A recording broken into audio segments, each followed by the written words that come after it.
السلام علیکم۔ انسان کی جو انا ہے اس پر اگر کام کر لیا جائے نا تو ہم بہتر انسان بن سکتے ہیں۔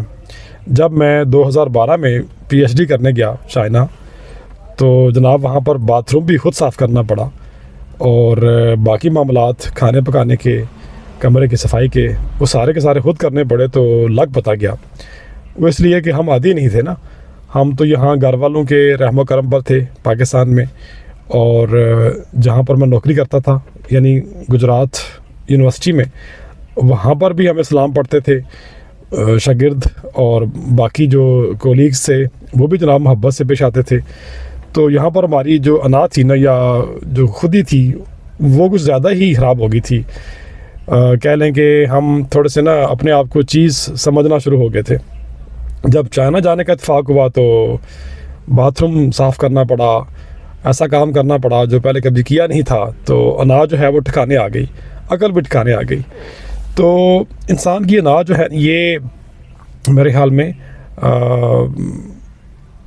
سب سے مشکل کام ہے جس پر کام کرنا، کیونکہ ہمارا جو معاشرہ ہے نا یہ انا کو بڑھانے میں اہم کردار ادا کرتا ہے۔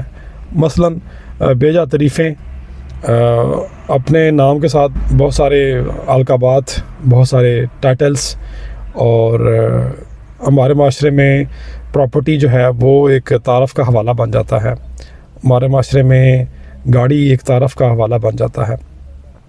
اسی طرح اگر کسی کی نیشنلٹی یورپ کی ہے تو وہ اشتہار کے اوپر لکھ دیتا ہے کہ حال مقیم پیرس، اسپین، جرمنی، حالانکہ یہ تعارف تو بنیادی تعارف نہیں ہے انسان کا۔ انسان کا بنیادی تعارف جو ہے وہ انسان ہونا ہے، انسان کا پتر ہونا ہے، یا انسان کا بچہ ہونا ہے۔ میرے الفاظ کو معاف کیجیے گا۔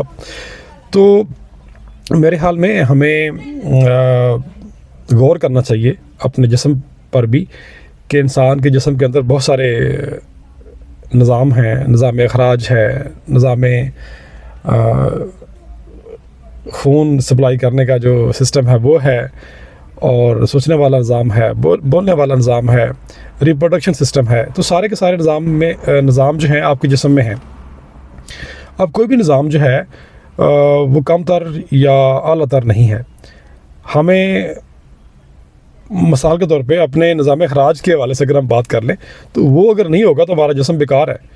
ہم کتنا کراہت کا شکار ہوں گے باتھ روم سے، یا باتھ روم سے متعلق جتنی بھی چیزیں ہیں، صفائی ہے یا اور چیزیں ہیں۔ تو ہمیں نا سارے کے سارے نظام کو، اپنے جسم کے نظام کو قبول کرنا پڑتا ہے۔ وہ سارے نظام مل کر کام کرتے ہیں تو پھر جا کے انسان جو ہے نا وہ اپنا ہدف حاصل کرتا ہے یا دنیا میں اچھی زندگی گزارتا ہے۔ تو ہر جسم کا حصہ اہم ہے۔ اسی طرح انسان کے اندر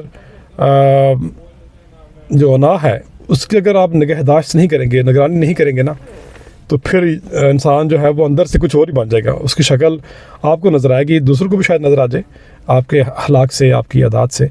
تو ہمیں نہ صرف اندر کے جہان پر کام کرنا ہے، باہر کے جہان پر تو ہم کام کرتے ہی رہتے ہیں، دوسروں کو ہم متاثر کرنے کی کوشش کرتے رہتے ہیں، دوسروں کو ہم روب میں لانے کی کوشش کرتے رہتے ہیں، لیکن میرے خیال میں اندر کے جہان پر بھی کام کرنا چاہیے۔